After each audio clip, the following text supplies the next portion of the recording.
کەناڵی BK4 کەناڵێک بۆ سەرجەم کوردستانیان.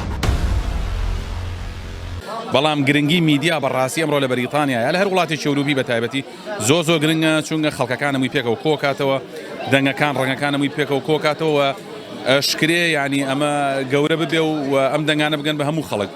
لێرە ئەوەی کە زیاتر خەڵک خزمەتەکە زیاتر لە ڕێی سۆشەڵ میدیاوەیە، خەڵک لە ڕێی سۆشەڵ میدیای خۆیەوە کردوێتی بە مینبەرێک، بەڵام ئەگە کەناڵێک هەبێ لێرە بێ و تایبەت بێ بێرە نەک بنکەی لە کورسان بێ و نوێنەری لێرە بێ گرنگترە و جوانترە و دڵنیاشم گەورەترە بێ و هیوای سەرکەوتن و گەورەتریشتان بۆ خوازم.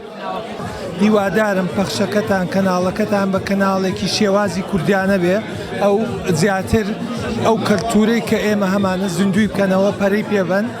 بە تایبەتی گەنجێکی زۆرمان هەیە لە دەروی وڵات، بە تایبەتی لە بەریتانیا. هیوادارم پەروەردەیان کەین بە شێوازێکی کوردیانە، بە شێوازێک کە هەمومان چۆن کاتی ڕابردوو جێی شانازی بوون، ئێوەش بیان خەنە سەر ئەو ڕێچکەیە و جێی شانازی هەمویان بواندێت.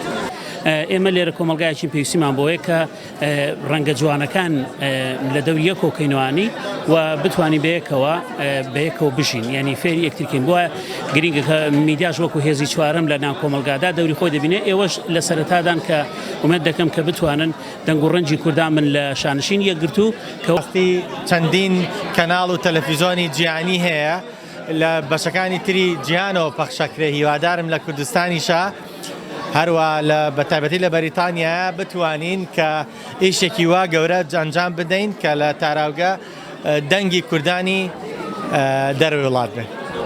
گەرەو پێشچوونی گەنجان لە ڕووی خوێندنەوە خاڵێکی زۆر ئەساسیە کاتێک گەنجێتان وڵاتەوە هانی بدەن بچێ بخوێنێ پێشەوەی کە کار بکات.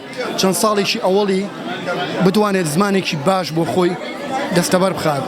باشە وەکو من دەستخۆشیان لەکەم بەڕاستی چەندین جار ئەو هەواڵانی لە پەیجەکەی خۆمەوە بڵاوم کردوێتەوە دەربارەی پەنابەران و دەربارەی ڕووداوەکانی ڕۆژانە بەڕێزیان بەبێ بەرامبەر و بەبێ هیچ مقابلێک من ئاگاشم لێنەوە لە پەیجەکەی خۆیان بڵاویان کردوێتەوە. بەڕاستی جێی دەستخۆشیە و سوپاسیان ئەەکەم.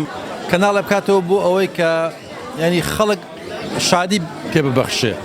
ئێمە لە کوردستان و دۆخێکی ێزگار ناخۆشمانێت. دۆخی کوردستان دۆخێکە کە نەخوازراوە، هەموو کەس دەزانێت کە دۆخی ئەوێ دۆخێکی تراژیدیە لە هەموو ڕوویەکەوە.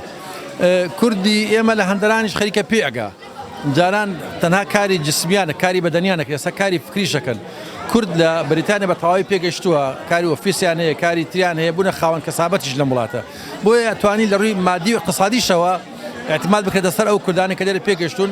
یعنی ئێمە قسەکەیە لە ناو خەڵکە ئەڵێ ناخۆشی خۆی یەت ئەبێ بگەڕین بۆ خۆشیەکان، کەواتە میدیایەکی ئینتەرنێتی، میدیایەکی ئۆنلاین بەسەر دەستی جەناب دیا کەسێک تر کە بیکە بە بڕای من زۆر پێویستە و کاتیەتی، چونکە بەڕاستی خەڵکی ئێمە نازانێت لە کوێوە معلوماتی تازە وەربگرێت، لە کوێوە مەسەلەن شتەکانی خۆی وەربگرێ.